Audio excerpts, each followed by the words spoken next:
Welcome to Baltic Ways. I'm your host, Ben Gardner Gill. Today, as a new academic year is underway, we thought it was time to take a look at the state of Baltic studies as a field. Joining us today are three scholars with different perspectives on where the field is, where it's been, and where it's going. Jörg Hackmann is Alfred Döblin Professor at the Department of History, University of Szczecin, Poland. He serves as president of the Association for the Advancement of Baltic Studies in the 2024 to 2026 term. Hackmann holds a PhD from the Free University of Berlin and received his habilitation at Greifswald University, with publications focusing on the history of Northeastern and East Central Europe, in particular on historiography, memory cultures, civil society, and regionalisms, with a focus on transnational entanglements. Epp Annus is associate professor at the Institute of Humanities at Tallinn University and a lecturer at the Department of Slavic and East European Languages and Cultures at Ohio State University. She received her PhD from the University of Tartu. Annus is a post-colonial and decolonial scholar interested in the complex ideological entanglements of the Soviet and post-Soviet periods. Carsten Bruggemann is professor of political and social history at the School of Humanities of Tallinn University. He received his PhD in history from the University of Hamburg in 1999 with a study of the Russian Civil War in the Baltic region. In 2013, Bruggemann defended his habilitation at the University of Gießen with a study on the perception of the Baltic provinces in Russian imperial culture. Please enjoy the episode.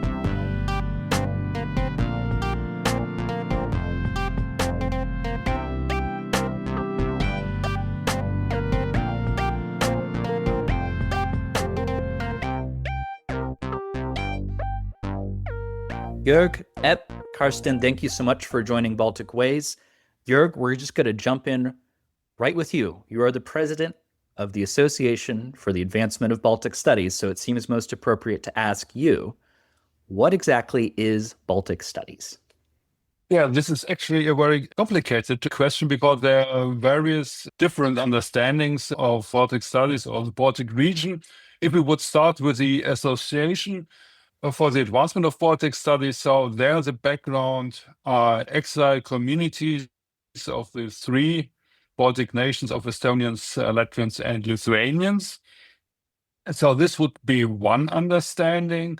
But if we even stay with these exile communities, there's another larger exile community, which would be Germans from these regions, so the so-called Baltic Germans.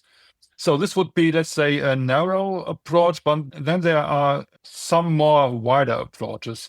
So the widest actually would stem from the Baltic Sea region, so which also has Baltic in its name in most of the languages. So it's very difficult or even impossible right from the beginning to make a distinction between, let's say, Baltic in the sense I described before of the three Baltic nations and the wider region. If we do the wider region, of course, then we could talk about political geography. So one of the widest understandings would be actually the understanding of the Council of the Baltic Sea States, which does not only include states bordering the Baltic, but also states a little bit far away, so like Norway and Iceland. And of course, there are reasons why it is so. Actually, so the Council of Baltic Sea States, when it was founded, also included Russia, and Russia is now out for obvious reasons.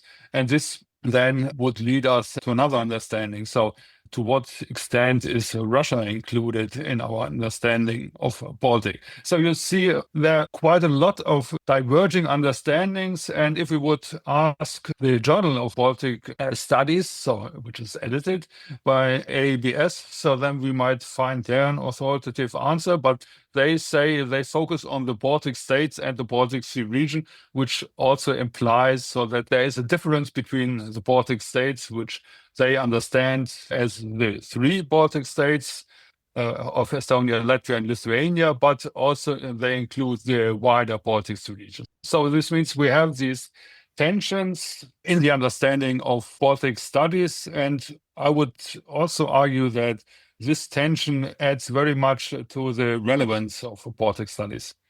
Absolutely. When it's hard to define the field, but there's also some clear through lines there. I'm going to ask Epp to pick those apart a little bit. Jörg already alluded to the obvious reasons for why Russia was kicked out of the Council on Baltic Sea States. Of course, Russia's full-scale invasion of Ukraine in 2022, and that's led to increased interest in the region as a whole and in the three Baltic states specifically. So, Ep, could you maybe tell us a little bit about the relevance of Baltic studies, especially in the last 3+ years, since February 24th, 2022, but also more generally? Yes. So indeed, lots changed since in February 2022. We've seen a huge rise of interest in the Baltic region. For me, actually, a mark of that was that as teaching in Ohio, the Ohio State University, February 24th, 2022, I drove to my campus and I listened to radio, local radio, NPR, and who was talking there but Kaja Kallas, then Estonian Prime Minister. And strikingly, this day was Estonian Independence Day, and of course that fact was not mentioned at all in what Kaja Kallas was saying to American audiences.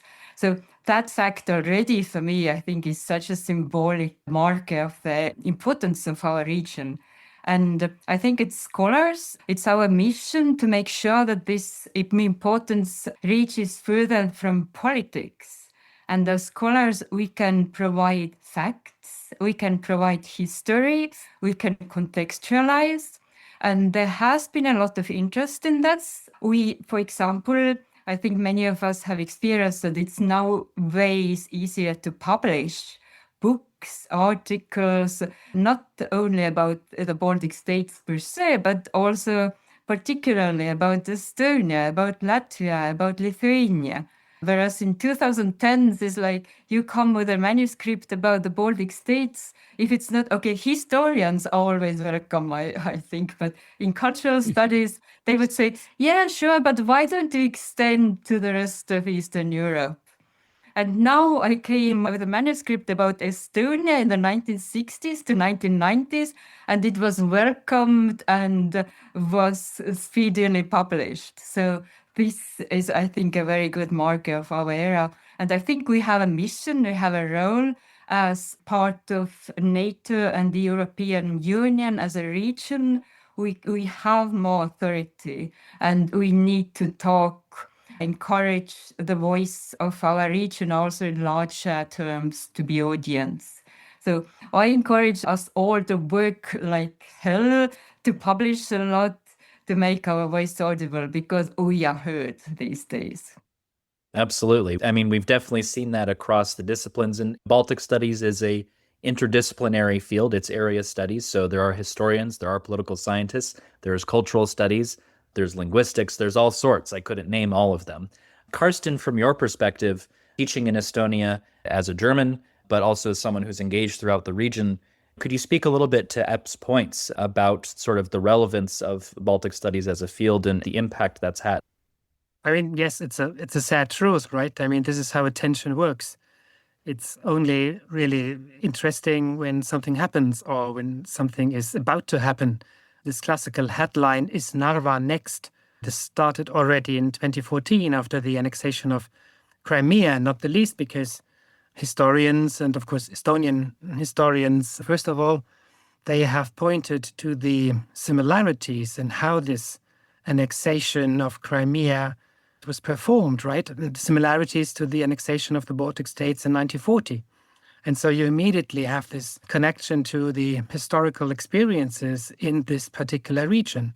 And this makes this historical experience also so valuable right now. And when we follow the political discussions in Europe, when we have now these European, Western European, Central European politicians who would say that, oh my God, if we would have listened to what the Baltic colleagues have told us all the time, maybe we would have been better prepared for what was waiting in the future, right? So this is, again, pointing at the relevance of this particular very small, very tiny region, even in kind of global scale, right? And as Hab pointed out, this is a sad fact, but this really, is an encouragement for us to really be active and to publish. So I can only support Hab. Absolutely. And, That point of, yes, it is a small region on a global scale, but there are fairly unique lessons that the Baltic can teach the rest of the world, especially given current conflicts. So, Jörg, back to you. You published a piece actually when we started up AABS, our LinkedIn account, just a few months ago, earlier in 2025, about what Baltic studies can teach the world. And I think very much to Karsten's point, it's looking at these historical examples. From your own perspective, what value does Baltic studies provide moving forward, right? We can point back and say, you should have listened, here's the history and whatnot, and there's value in that. Maybe it gets people to listen down the road. But what's the ongoing relevance of the field as we look forward? Yes, actually, I would start with a rather old quote by an Estonian intellectual who was saying so that small nations have a wider horizon because they cannot ignore the existence of others. So this, of course, you could use as a motto, what is, let's say, the value Baltic studies has. So it opens the possibility to look at wider topics from the perspective of smaller nations and smaller groups. So I would say it's more open to problems, and it's not just arguing so that topics are relevant because they are connected to big nations or great powers. And discussing or analyzing how these smaller groups acting, how they relate, how they interact. So this, I would say, is an important issue what Baltic studies can tell us. So it's not just about studying the big players. This is relevant in cultural studies. And if we look once again at the political contemporary issues, then of course issues of security now playing a major role. And here we could see that, let's say, the state of debate is much more developed if we talk about Baltic studies than just seeing it from the perspective of great powers. I think one of the things you allude to there is a more developed debate within the field of Baltic studies. So, Epp, I want to turn to you here, which you've made the point, and I would love to hear more of your thoughts on this, about the need for Baltic studies scholars to be political, to use their knowledge, to share their knowledge, importantly, share it with people who can use it, with people who need it, with people who want it, people who maybe don't know that they want it yet. Baltic Studies has been having a conversation about decolonization for several years now. What does it mean to decolonize in the Baltic context?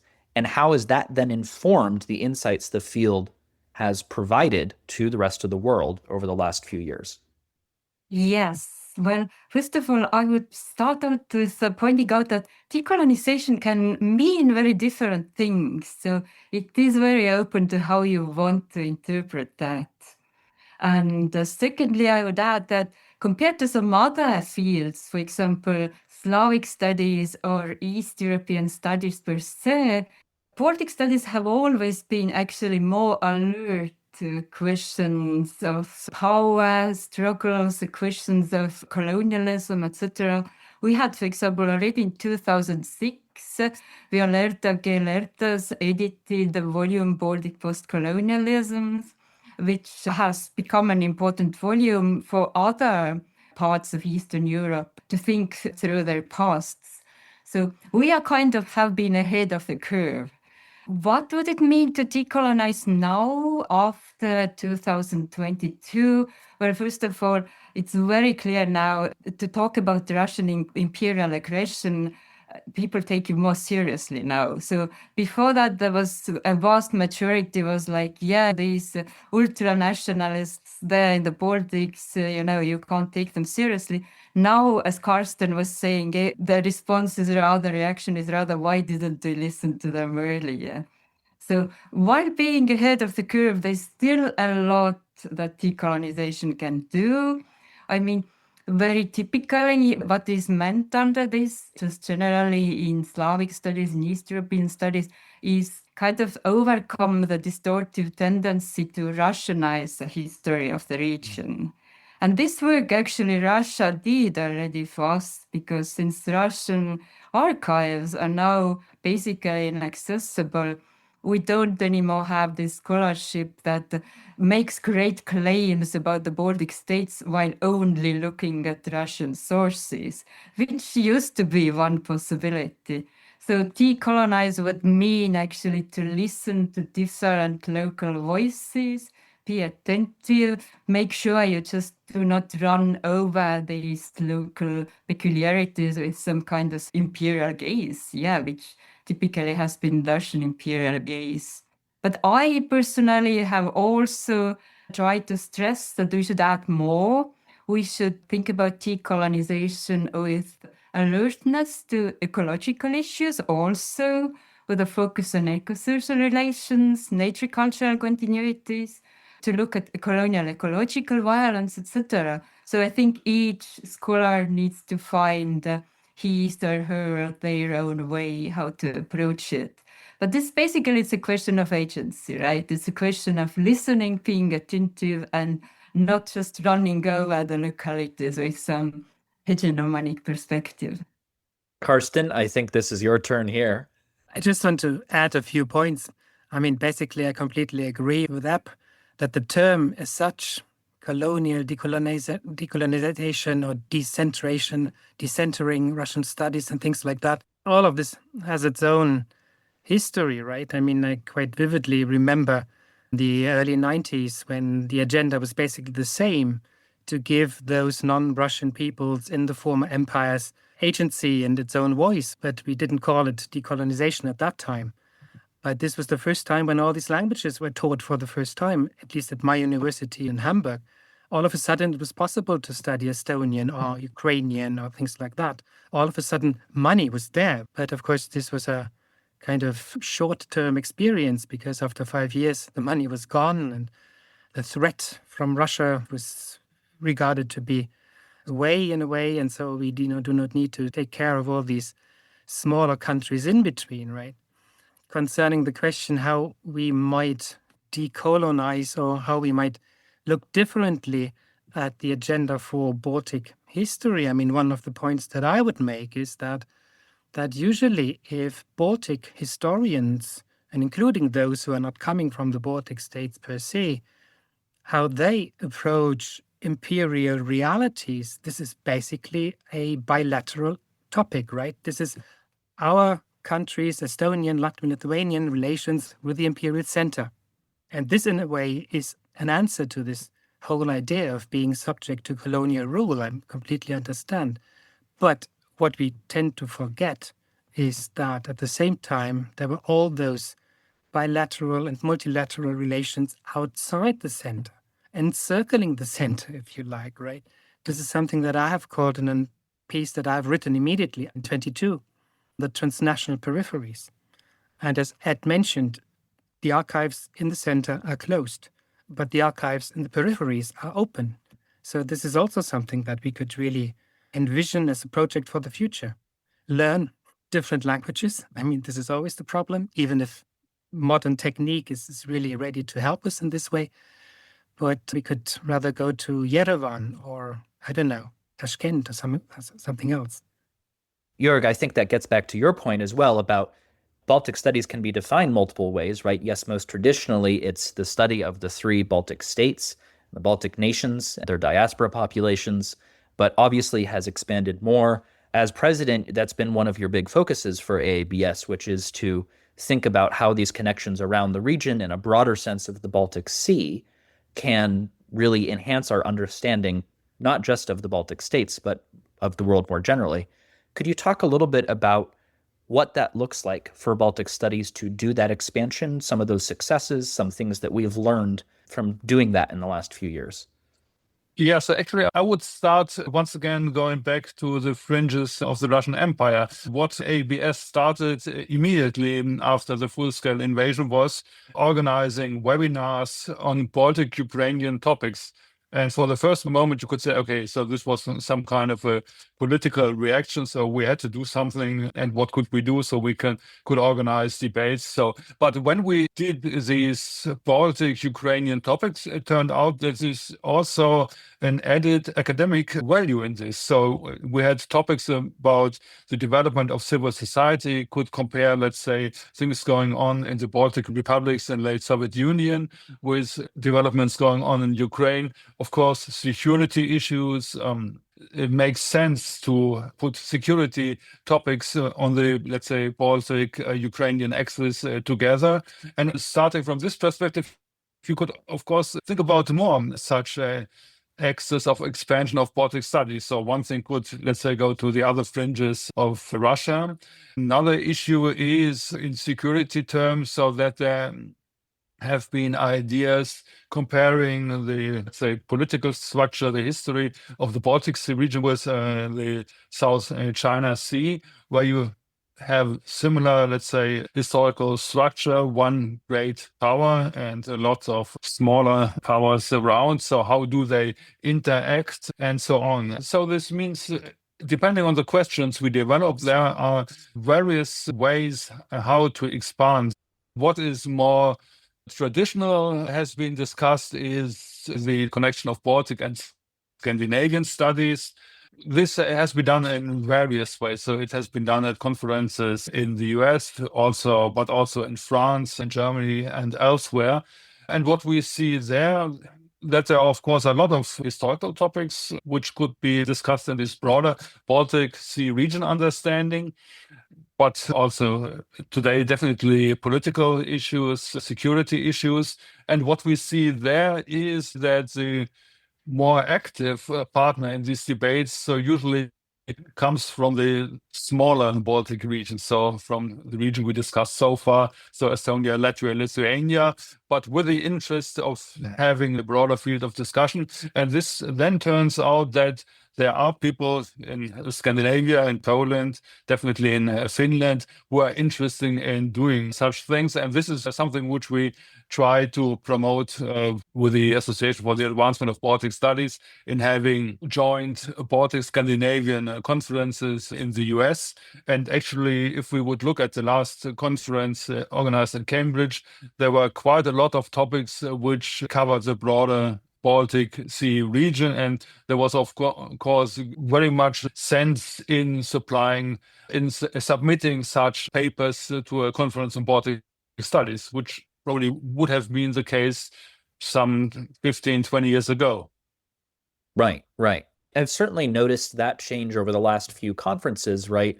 Where if I look back and I remember the 2022 conference, which was held just a couple months after Russian tanks crossed the border again in February, and then again in 23 to a large extent, the focus was on Ukraine in the sense that contemporary scholarship at those conferences was really looking in that direction. That focus on Ukraine has sustained while also being added in all of these sort of additional factors from the rest of the Baltic Sea region. We've got a large number of Scandinavian scholars who are now involved, as in those who are based in Scandinavia, in Finland in particular as well. I mean, you yourself are in Poland, so there's this, I think, generally broadening sense of who can be involved and who's welcome. You've talked about decolonization in phases, right? Baltic Studies has been on the forefront of that and been having those conversations for decades already. You are an advocate for moving that conversation beyond just the concept of political decolonization, but thinking about colonizing structures more generally. And I think there's a lot that we can learn from those other sources of input that Jörg is talking about.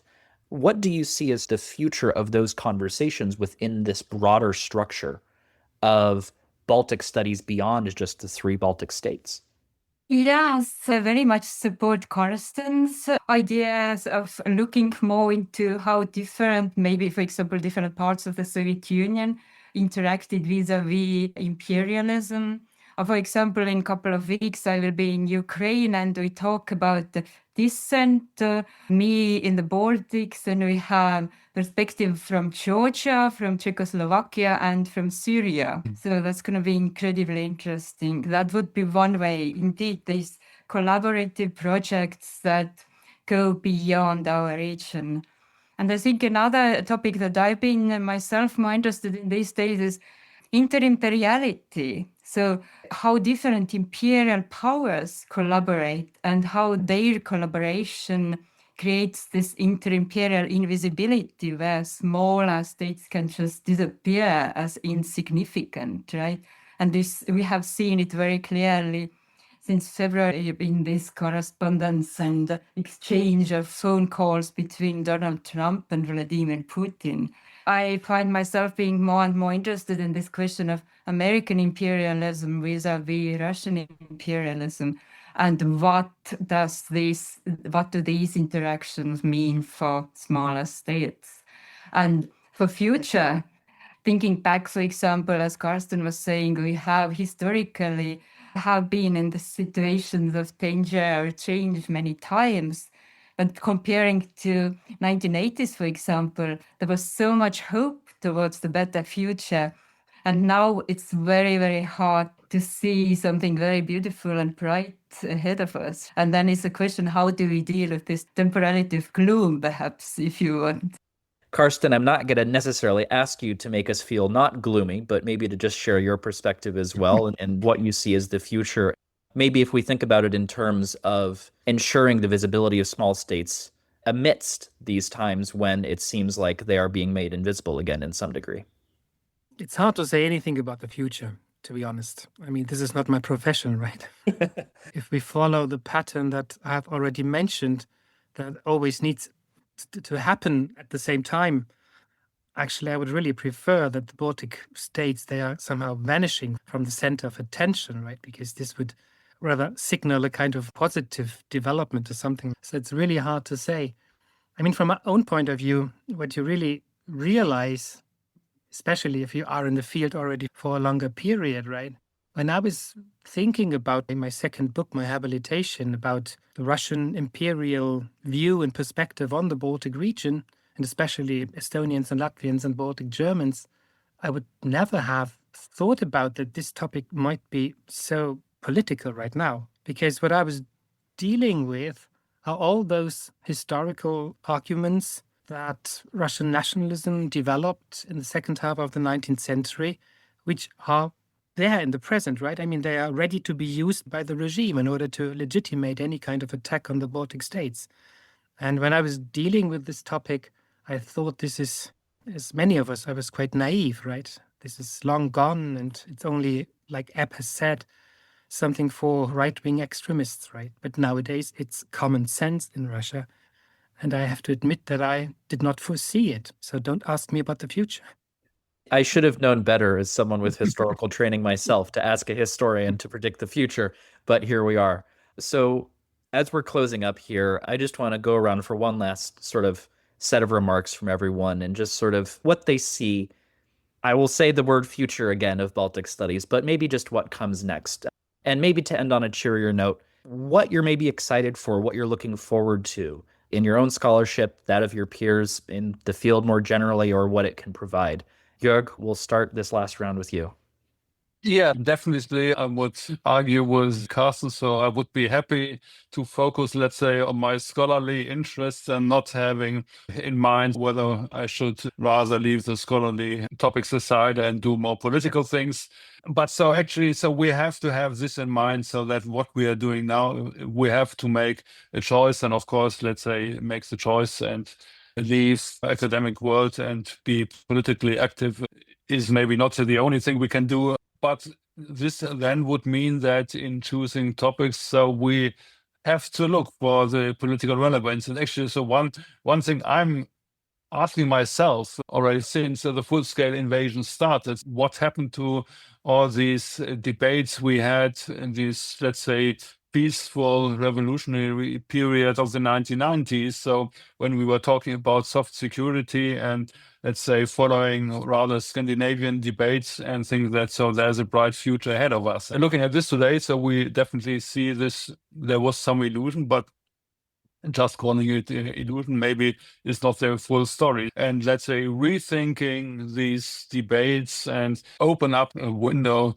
toward peaceful future And if we look from the perspective of the association, I would definitely support more activities that are definitely transnational and maybe even transregional. So bringing the issues of the three Baltic states together with issues from the wider region, the ways we discussed it. So this definitely would, I think, it makes sense and would show how relevant the debates in the community of Baltic scholars are for developing Baltic studies in the future.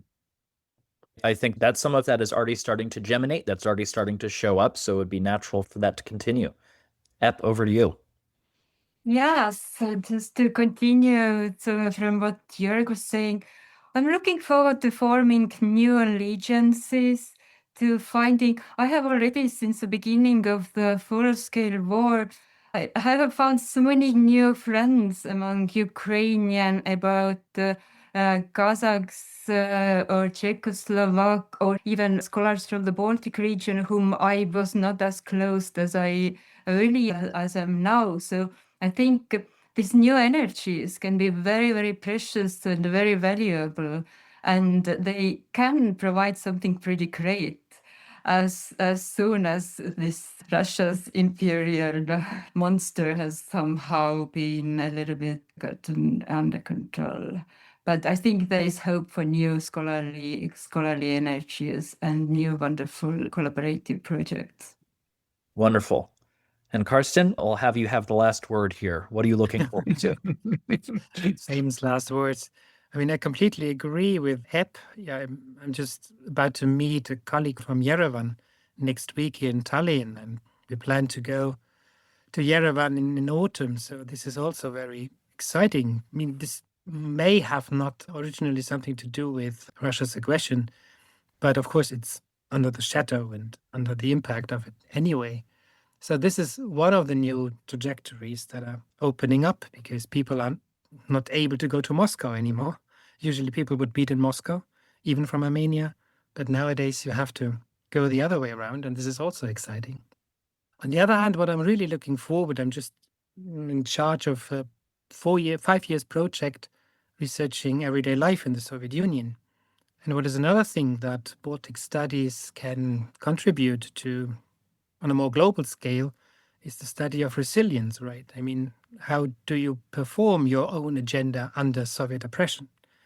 This is also something we do not really do much about, not the least because scholars for decades have thought only in this antagonist idea.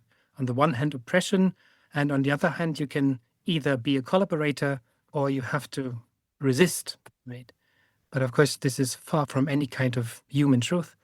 But how did it work? And how were networks formed even across the borders of the ethnic Soviet Republic? And I have a PhD project of a young man, of a young guy who really wants to personal research into all these professional groups in Estonia that on a regular basis had contact with other people in the Soviet Union, starting with people who served the railroad. So really going into these fabric of transnational contacts that was quite typical for the Soviet Union at that time.